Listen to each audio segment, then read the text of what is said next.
Atos capítulo 1, versículo 1 diz assim: fiz o primeiro tratado, ó Teófilo, acerca de tudo que Jesus começou não só a fazer, mas a ensinar, até ao dia em que foi recebido em cima, depois de ter dado mandamentos pelo Espírito Santo aos apóstolos que escolhera, aos quais também, depois de ter padecido, se apresentou vivo, com muitas infalíveis provas, sendo visto por eles por espaço de 40 dias e falando do que diz respeito ao reino de Deus. Você crê que isso aconteceu? Você crê que o Senhor ressuscitou e durante 40 dias deu muitas infalíveis provas da sua ressurreição?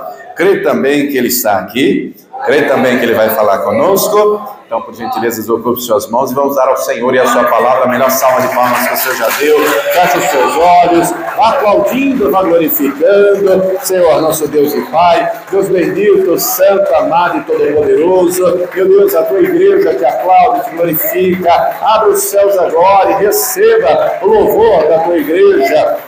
E por essa mesma abertura, está derramando a tua graça, a tua bênção, a tua virtude e o teu poder. Ninguém veio aqui ouvir o homem falar, todos viemos para te adorar, para te cultuar, para te bendizer, para ouvir a tua palavra, para aprender do Senhor. Então que eu diminua, o Senhor cresça, remova toda barreira, todo obstáculo, envie a tua palavra com poder e autoridade, e que a tua palavra agora vá e produza o resultado para qual está sendo enviada, em nome do Senhor Jesus. Diga amém, Senhor. Tome teu assento, por gentileza, mas preste muita atenção, não se distraia. Se você trouxe aí papel e caneta, tome nota do que vai ouvir e aprender. Amém? Muito bem. O texto diz, então, que Lucas, deixa de maneira clara que escreveu a primeira vez, ele está se referindo ao Evangelho, que leva o nome dele, E aí, ele escreve aqui um segundo tratado, um segundo texto, que é o livro de Atos, que é a continuação da história. No Evangelho, ele para quando Jesus ressuscita, ressuscitou, apareceu aos discípulos, e ele relata que o Senhor permaneceu 40 dias, dando muitas infalíveis provas da sua ressurreição.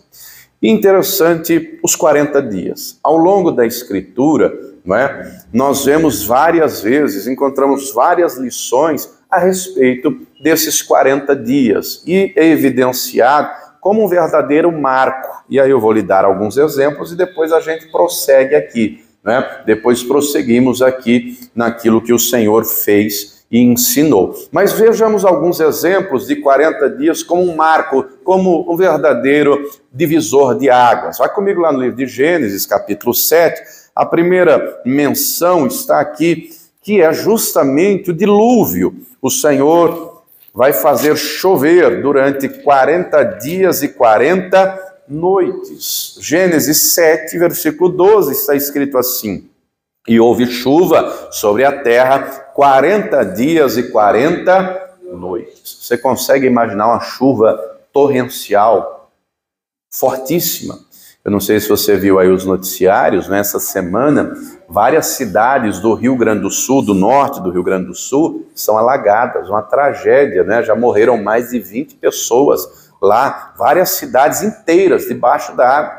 Mas até recentemente era aqui o litoral de São Paulo, os desabamentos, alagamentos. Pouco tempo atrás era na Bahia, era no Pernambuco, era no Rio de Janeiro, em Petrópolis, era em Minas Gerais, Então, uma chuva torrencial, uma chuva forte. Imagine essa chuva durando 40 dias e 40 noites. Noé está lá dentro da arca. Só que, junto com ele, está a esposa.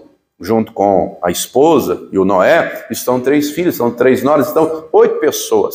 Mas não estão sós, está lá cheio de animal, Tem lá cheio de animal de vários tipos e todas as espécies. Mas diz aqui o capítulo 8, no versículo 6, e aconteceu ao cabo de 40 dias, abriu Noé a janela da arca que tinha feito. Então vamos entender, durante 40 dias e 40 noites, ele não pode sequer abrir a janela, porque a chuva é torrencial, a chuva é forte.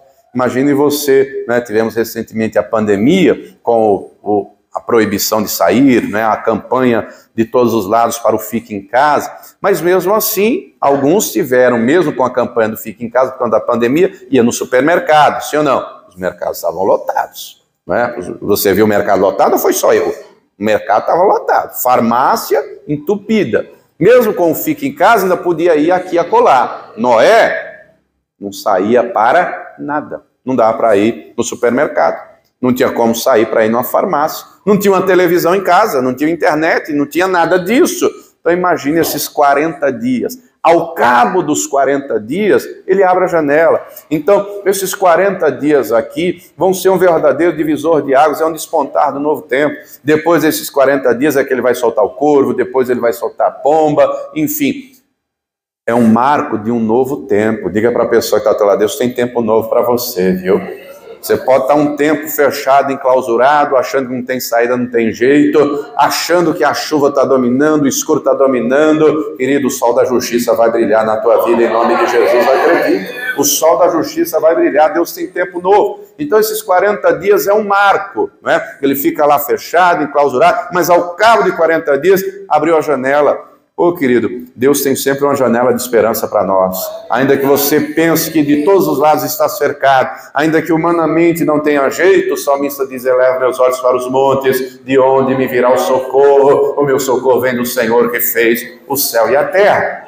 Mas encontramos aqui exemplo de gente que durante 40 dias teve intimidade com Deus, comunhão com o Altíssimo. Vá comigo agora para o próximo exemplo, livro do Êxodo, capítulo 24, versículo de número 18, está escrito assim, abra aí comigo, Êxodo 24, versículo 18, está escrito assim, e Moisés entrou no meio da nuvem, depois que subiu o monte, e Moisés esteve no monte 40 dias e 40 noites. Então, no primeiro exemplo que vimos, o 40 ali representou, não é, uma mudança de tempo, representou um verdadeiro despertar do novo tempo. Só que esses 40 dias e 40 noites aqui que estamos falando, representam um tempo de comunhão, representam um tempo de intimidade. Se você perceber, do capítulo 25 até o 31, que é quando Deus revela o tabernáculo para Moisés construir, né, e o povo, enfim, Moisés está lá no monte. Durante esses 40 dias e essas 40 noites, ele vai ter comunhão plena com o Altíssimo. Diga para a pessoa que está ao teu lado, Deus quer mais comunhão com você, viu?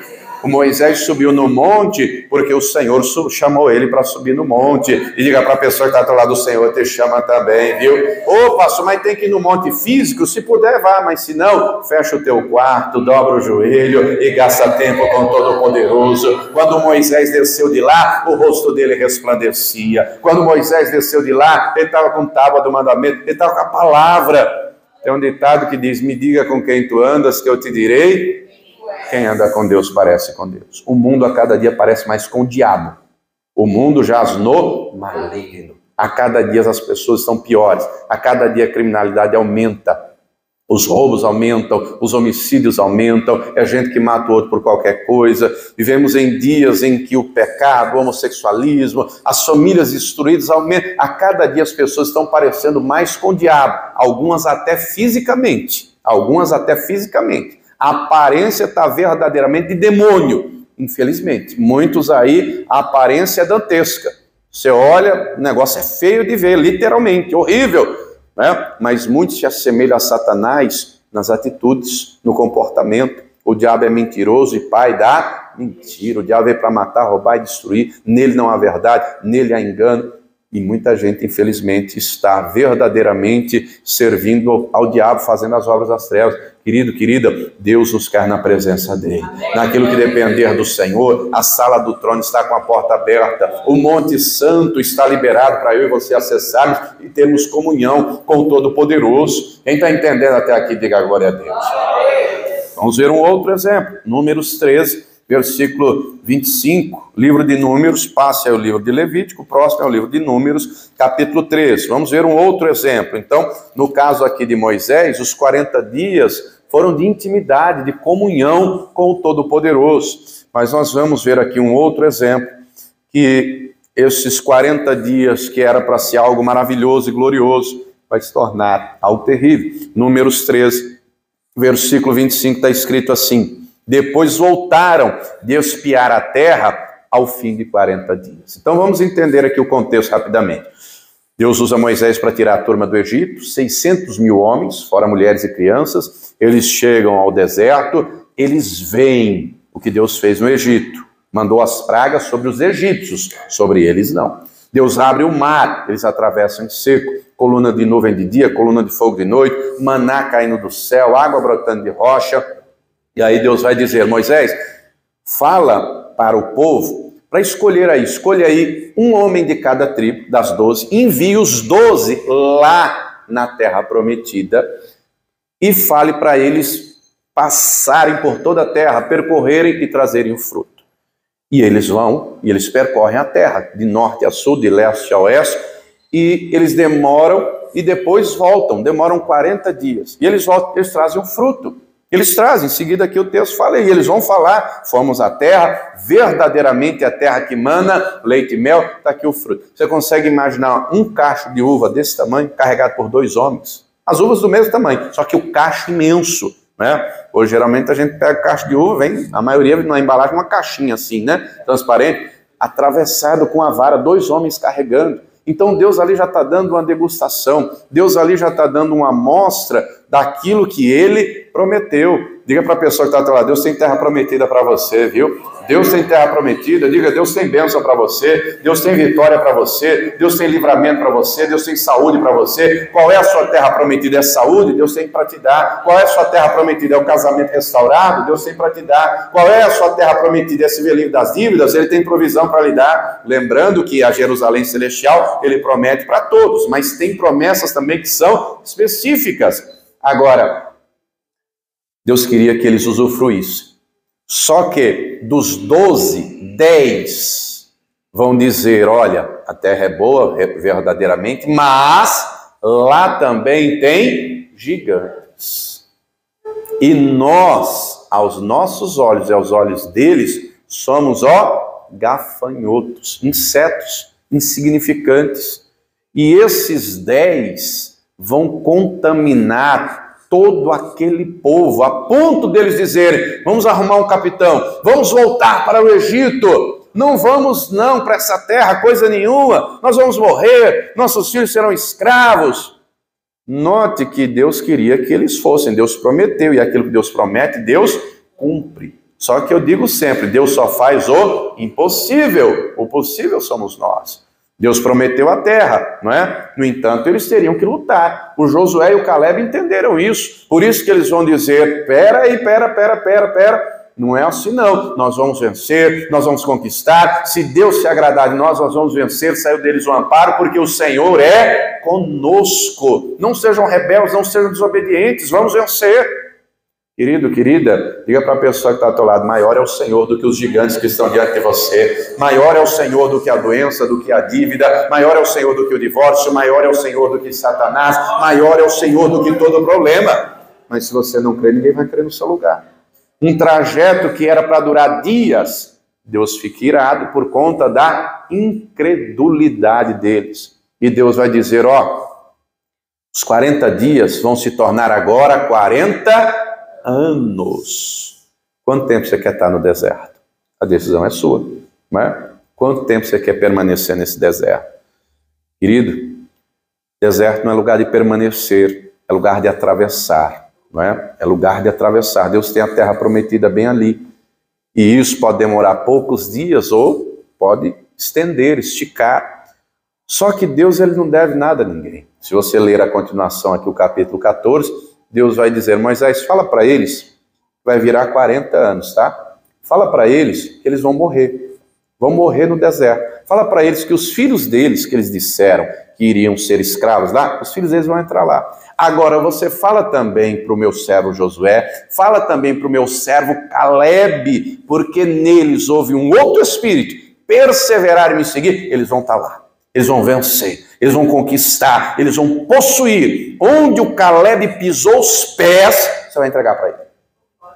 Os 40 anos se passam. Leia Josué capítulo 13. Eles vencem, as muralhas de Jericó caem, derrubam gigantes, Josué reparte a terra. Caleb chega e diz, olha, você lembra que há 40 anos atrás, Deus falou para Moisés que esse monte aqui de Hebron era meu, quero o monte. Ô Caleb, mas lá tem 3 gigantes, que conversa de gigante, rapaz, eu mato o gigante, me dê minha terra. Tá bom, é tu, foi lá e matou o gigante. Ô querido, ele vai dizer, tenho hoje 85 anos de idade, mas qual era a minha força lá atrás é hoje. Ô irmão, fisicamente tem como um homem de 85 anos ter o vigor de um de 45? Fisicamente é possível? Logicamente não, mas a força está aqui dentro, porque a força não é física, a força é o Senhor, a força é o Espírito Santo. Creia, Deus prometeu, Ele é fiel para cumprir. Lute, persevere, não desista, não desanime, porque você vai atravessar esse deserto e você vai vencer em nome de Jesus. Então, esses 40 dias que era para ser um aperitivo da bênção, se tornaram em 40 anos. Para uns, perdição. Para outros, cumprimento da promessa. Pense você quem é você. É daqueles que creem, o gigante está aí, a luta está aí, o problema está aí, mas maior é o Senhor. Vou vencer. Não tem gigante que fique diante do meu Deus, maior é o Senhor que está comigo, em mim. Você é um Caleb, você é um Josué, ou você é dos outros 10? Quem é que lembra o nome dos outros 10? Capítulo 3, versículo 1 em diante, traz a lista. Ninguém lembra, porque só lembra de quem vence. Você quer ser daqueles que nem sequer são lembrados? Deus não tem proposta para derrotado. Deus não tem proposta para fracassado. E derrotado e fracassado é quem desiste. O vencedor é o que persevera. O vencedor é que combate o bom combate. O vencedor é aquele que crê e ora e jejua e persevera e não desiste. Vejamos um outro exemplo. Primeiro livro de Samuel, capítulo 17. Veja então, as lições aqui do número 40. Os 40 dias em aspectos diferentes. 1 Samuel 17, nós vamos ler o versículo 16. Enquanto você encontra aí, vou fazer um rápido resumo da história. Nesse tempo aqui, já havia monarquia em Israel, Saul era o rei, e ele levanta o povo e convoca o povo para uma batalha contra os filisteus. E aí, do meio do acampamento dos filisteus, sai lá um gigante, uma das histórias bíblicas mais conhecidas, um gigante chamado Golias, e diz assim, olha, não precisa os dois exércitos entrarem em combate, não. Vamos fazer um duelo. Eu luto pelos filisteus e vocês dão aí um homem, qualquer um que seja, para lutar comigo. O ganhador já ganhou a guerra, não precisa morrer os exércitos inteiros. O perdedor vai servir o vencedor. Só que o Golias tem 2,90 metros. Saul não responde nada, ele é o rei. O Abner é o general, não responde nada. E o texto, 1 Samuel 17, versículo 16, diz, chegava-se, pois, o filisteu pela manhã e à tarde, e apresentou-se por 40 dias. Esses 40 dias aqui foram 40 dias de afronta, foram 40 dias de humilhação, foram 40 dias de vergonha. Trocando em miúdos, depois você lê o capítulo inteiro, Golias chegava lá, vocês não têm um homem para lutar comigo? Bando de frouxo, bando de covarde. Vocês não são homens, coisa nenhuma. Todo mundo aí tremendo. Não tem um homem para lutar comigo? Durante 40 dias, foram 40 dias de afronta. Foram 40 dias de humilhação, de vergonha. Até que chega o dia que um adolescente vai lá levar comida para os irmãos que são do exército. E ele ouve aquilo. E ele vê aquela cena. E ele vai dizer, quem é esse incircunciso para afrontar o exército do Deus vivo? Com essa fala ele está dizendo, eu tenho aliança com Deus. Ele não tem. Ele pode ter 2,90 metros de altura e eu 1,60 metros, mas Deus é comigo. Davi já tinha sido ungido. Davi já era cheio do Espírito Santo. Aí ele pergunta, o que é que vai dar? O rei vai dar para quem remover a afronta de Israel. E aí disseram, vai dar a mão da princesa. Vai isentar a família de pagar impostos. E aí o Davi diz, é comigo mesmo. Vou lutar, deixa comigo. Está ganho, a vitória é dada. Ah, você vai lutar? Então vamos lá falar com o rei. Surgiu um candidato, surgiu um corajoso, e o Saul, que era o homem mais alto de Israel, fisicamente, mas espiritualmente era um nanico. Davi fisicamente era baixinho, mas espiritualmente era um gigante ali.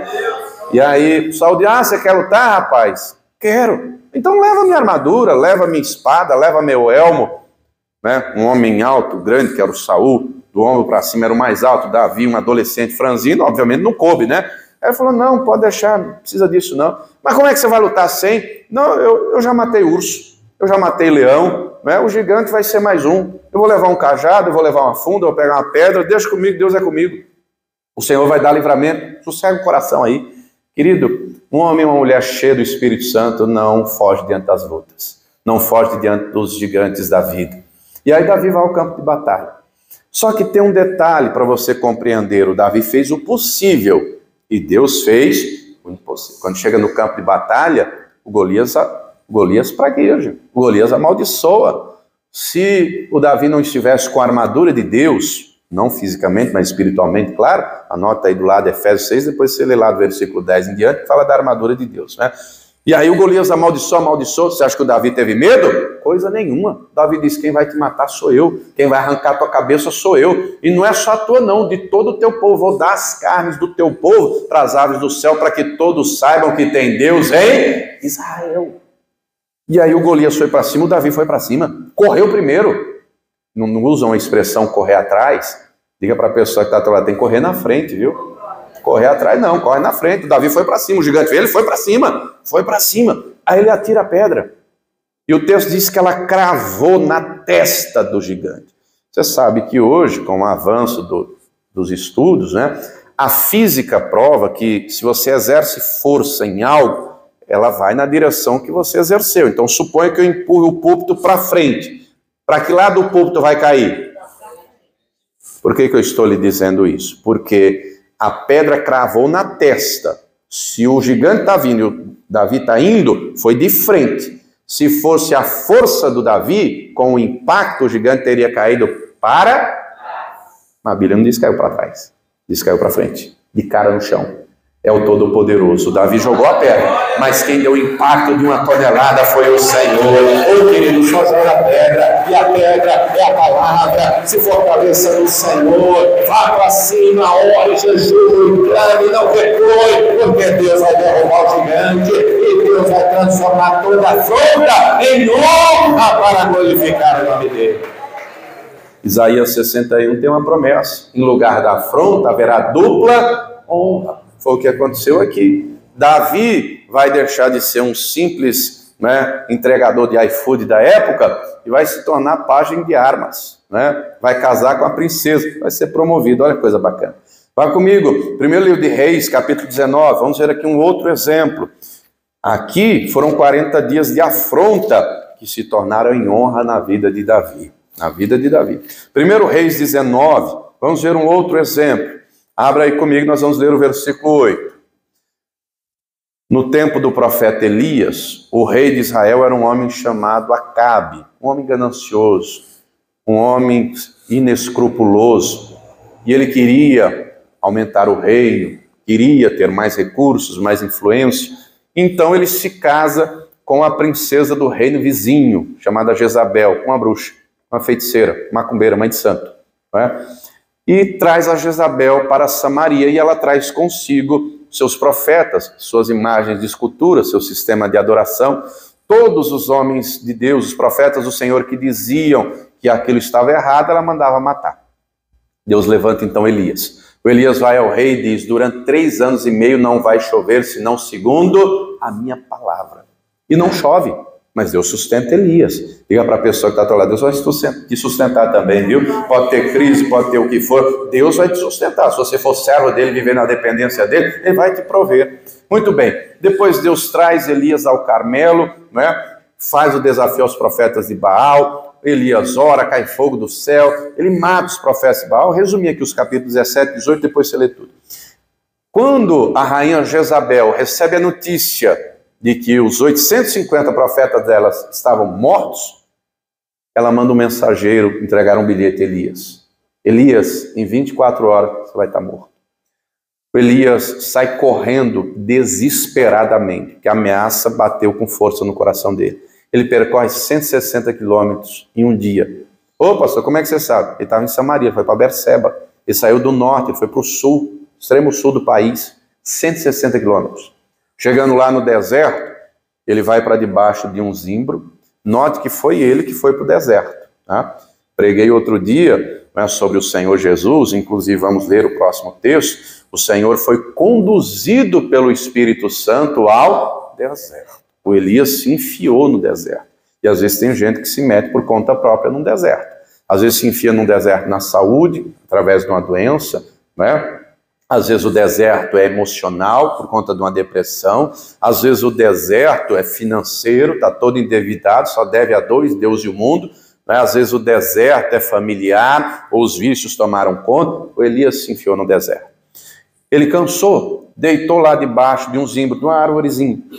E aí, antes de deitar, ele esgotado, pede a Deus para morrer. Já pensou se Deus fizesse o que a gente pede do jeito que a gente pede? Ainda bem que o Espírito Santo leva a Deus a intenção do coração. Elias, na verdade, ele não queria morrer. Ele precisava de renovo, ele precisava de força, ele precisava de revestimento, ele precisava de cuidado. E Deus sabe, de fato, qual é a intenção do nosso coração. Romanos 8 diz que o Espírito Santo intercede por nós com gemidos inexprimíveis. Muito bem, ele dorme, aí Deus manda o anjo. E o anjo leva pão fresquinho, o anjo leva água fresca e chama o Elias. E o Elias come, o Elias bebe e ele volta a dormir. E o anjo chama ele de novo: Elias, come e bebe, porque muito comprido te será o caminho. Encontrou 1 Reis 19, versículo 8, fiz um resumo lá das passadas.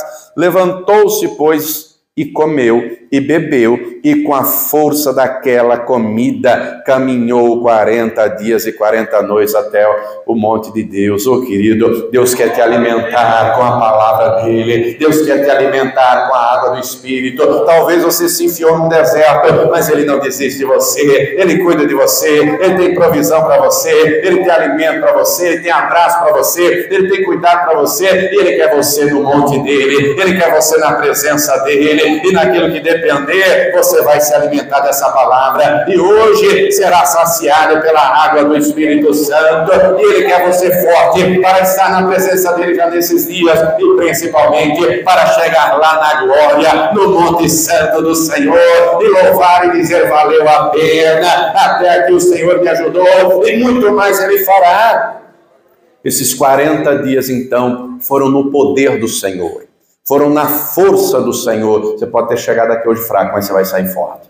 Você pode ter chegado hoje aqui com a alma seca e sedenta, mas o rio de água viva do Espírito Santo vai saciar a tua sede em nome de Jesus. E você vai se levantar, e você vai se fortalecer, e vai viver conforme a vontade e a palavra do Senhor. Esses 40 dias então foram de força, de virtude. Lucas 4, versículo 1, vejamos outro exemplo aqui. Vejamos outro exemplo, Lucas 4, versículo número 1, acabei de citar há pouco, que é o exemplo do próprio Senhor Jesus. Lucas 4, versículo de número 1, está escrito o seguinte: e Jesus, cheio do Espírito Santo, voltou do Jordão e foi levado pelo Espírito ao deserto, e 40 dias foi tentado pelo diabo. Somente até aqui. Amados, a tentação é diferente da provação. Vou lhe explicar a diferença, não é? Acredito que todo mundo já foi na escola. Na escola, o professor explica. E é bom que o aluno anote. Se tiver dúvida, professor, não entendi tal coisa. O professor tira a dúvida. E o aluno sabe que chegará o dia que terá a prova. Durante a aula, o professor fala, o professor explica, mas na hora da prova, como é que o professor fica? Porque na hora da prova, o aluno tem que provar que aprendeu e colocar o conhecimento na prática. Deus, então, é o professor. O Espírito Santo é o nosso ensinador de justiça. E Deus nos prova. Prova, qual o intuito da prova? Nos aprovar. Qual o intuito da prova? Fortalecer a nossa fé. Qual o intuito da prova? Desenvolver dependência e confiança do Todo-Poderoso. Deus provou a Abraão e tantos outros. Ele prova, mas ele também aprova. Deu para entender? Deus não tenta ninguém. Não tenta. Porque quem tenta, né, Tiago capítulo 1, versículo 12, é o tentador. E a tentação, o propósito dela é cair no pecado. O propósito da tentação é se afastar de Deus. O texto que lemos deixa claro. 40 dias foi tentado pelo diabo. Deus não tenta ninguém, né? Deus não tenta. Quem tenta é o tentador. Quem tenta é o diabo. E tentou Jesus 40 dias, com todo tipo de tentação. Mas o Senhor venceu, o Senhor resistiu. E Ele mesmo vai dizer, não é, que nós devemos jejuar e orar, e nos fortalecer e vigiar para não entrar em tentação. Ele mesmo, a palavra vai dizer que não vem tentação senão humana, mas fiel é Deus que dará também o escape. Esses 40 dias foram 40 dias de tentação. Diga comigo, Jesus venceu todas. Levante a mão e declare: eu também vou vencer toda a tentação, toda cilada, toda astúcia. O Espírito Santo me guiará, o Espírito Santo me conduzirá, e eu não vou cair em nenhuma tentação em nome de Jesus. Mas compreenda então que os vários exemplos que vimos, desde lá o dilúvio, que foi uns 40 dias de provação, 40 dias de intimidade como Moisés, 40 dias que viraram 40 anos na vida do povo que murmurou e reclamou. Vimos o exemplo de 40 dias de afronta que se tornaram em dias de honra, 40 dias de força e de virtude do Senhor, 40 dias vencendo a tentação. Volte comigo em Atos 1, onde começamos a mensagem. O texto diz então que o Senhor... Atos 1, versículo 1 está escrito, leia comigo. Fiz o primeiro tratado, ó Teófilo, acerca de tudo que Jesus começou não só a fazer, mas a ensinar. Ele não só falava, ele fazia e ensinava. Até o dia em que foi recebido em cima, depois de ter dado mandamentos pelo Espírito Santo aos apóstolos que escolheram, aos quais também, depois de ter padecido, se apresentou vivo, com muitas infalíveis provas, sendo visto por eles por espaço de 40 dias. Note que o Senhor fica exatos 40 dias, dando muitas infalíveis provas da sua ressurreição. As mulheres foram as primeiras a testemunhar, especificamente Maria Madalena, depois as outras. Depois ele aparece aos discípulos, ele aparece a Pedro, ele aparece a Tiago. Inclusive ele come com eles. Eles pensavam, estavam lá no cenáculo fechado, daí a pouco o Senhor aparece e diz: Pai, seja convosco. E aí eles pensam: será que é um fantasma? Será que é verdade? Ele ressuscitou? E aí o Senhor diz: por que vocês estão pensando isso? Sou eu mesmo. Fantasma não tem carne e ossos, como vocês estão vendo que eu tenho. Tem alguma coisa aí de comer? E deram para ele peixe, e deram para ele favos de mel, e ele comeu. E eles acreditaram que verdadeiramente o Senhor ressuscitou. Só que o Tomé não estava nessa primeira vez. E aí o Senhor se retira, depois o Tomé aparece. E todos empolgados, alegres e contentes: Tomé, vimos! O Mestre ressuscitou. Ele veio aqui, falamos com ele, ele comeu conosco. E o Tomé vai dizer: se eu não tocar o dedo na mão dele, se eu não tocar a minha mão do lado dele, de jeito nenhum, de maneira nenhuma, eu crerei.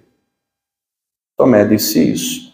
Vá comigo em João capítulo 20, só voltar aí uma página, duas, se você estiver em Atos capítulo 1. João capítulo 20, eu vou ler a partir do versículo 26. E 8 dias depois, estavam outra vez os seus discípulos dentro, e com eles, o Tomé, chegou Jesus, estando as portas fechadas, e apresentou-se no meio e disse: paz seja convosco. Depois disse a Tomé: põe aqui o teu dedo e vê as minhas mãos. Chega a tua mão e põe-na no meu lado, não sejas incrédulo, mas crente.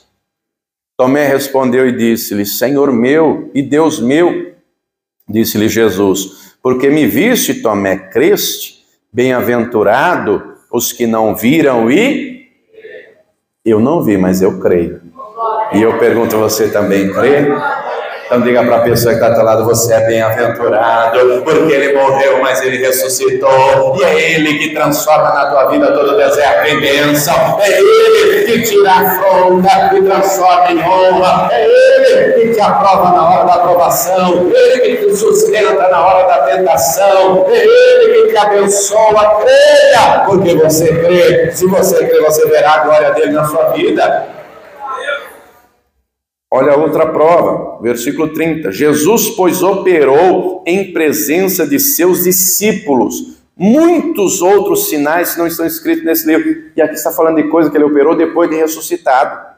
Estes, porém, foram escritos para que creiais que Jesus é o Cristo, o Filho de Deus, para que crendo tenhais vida em seu... Para que crendo é necessário crer. É necessário acreditar. Talvez você chegou aqui hoje e esteja como Noé, enclausurado, diante de uma provação. Talvez você chegou aqui hoje e esteja como Elias, fraco, desanimado, esmurecido. Não é?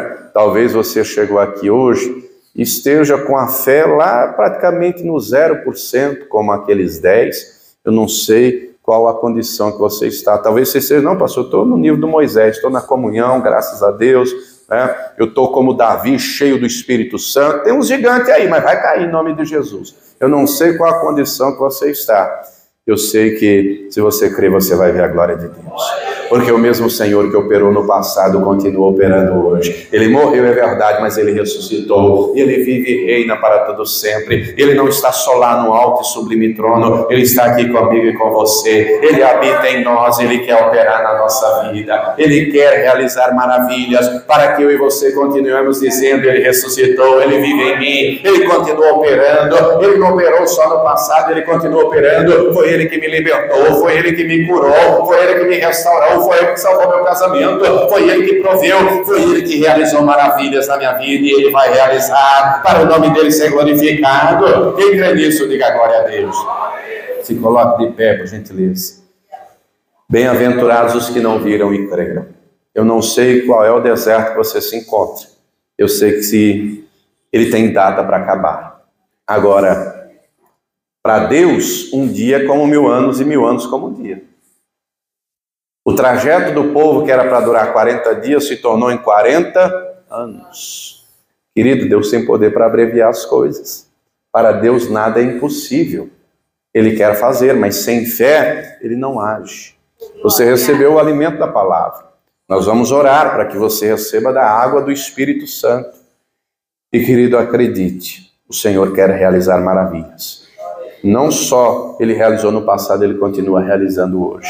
Na vida de quem crê, na vida de quem busca, na vida de quem coloca a fé em ação. Não encontramos ninguém aqui fazendo nada impossível. Noé não fez nada impossível. Moisés não fez nada impossível. Davi não fez nada impossível. Elias não fez nada impossível. Todos eles fizeram o possível. Quem fez o impossível foi Deus. Mas a fé tem que vir acompanhada de prática. A fé tem que vir acompanhada de obediência.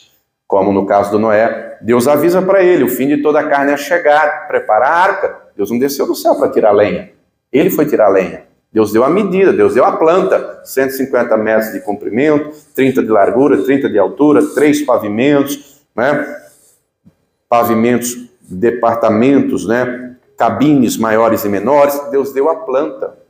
Ele que foi fazer. Deus fala para Moisés subir ao monte, ele subiu. Deus fala com Davi e ele vai à luta. Deus dá o pão e a água para Elias e ele se move no poder e na virtude do Senhor. Eu não sei qual é a sua realidade, eu não sei qual é o deserto que você atravessa. Eu sei que Deus tem bênção preparada para você.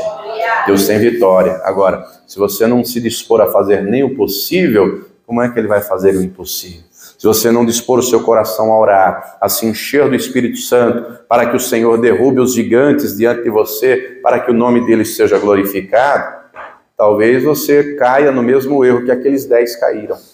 Aqueles 10, infelizmente, pereceram. Deus não quer ver o povo dele perecer. Deus quer o povo dele na bênção e na vitória. Deus nos quer para vencer, tem que fazer como Moisés, tem que subir no monte do Senhor pela fé. Tem que fazer como Elias, tem que comer do pão, que é a palavra, e beber da água do Espírito. E pela fé você vai subir ao Monte Santo do Senhor. Você vai subir e vai receber do Senhor a virtude e o poder, e vai resplandecer a glória dele. Quando Moisés desceu do monte, Moisés resplandecia a glória do Senhor. E assim a glória do Altíssimo virá também sobre a tua vida hoje. Agora abra o coração. Sozinho não conseguimos nada. Não é na nossa força, é no poder do Senhor. Não é do nosso jeito, é do jeito dele. Eu não sei qual é o deserto que você está atravessando. Talvez esse deserto hoje lhe faça chorar. Talvez esse deserto hoje lhe faça sofrer. Talvez esse deserto hoje lhe tire o sono. Mas o Senhor tem descanso para você. No esconderijo do Altíssimo tem descanso. Abra o coração que Ele vai te dar esse descanso. Abra o coração que Ele vai lhe dar o refrigério que você precisa. Abra o coração que o Espírito Santo saciará a sede da sua alma.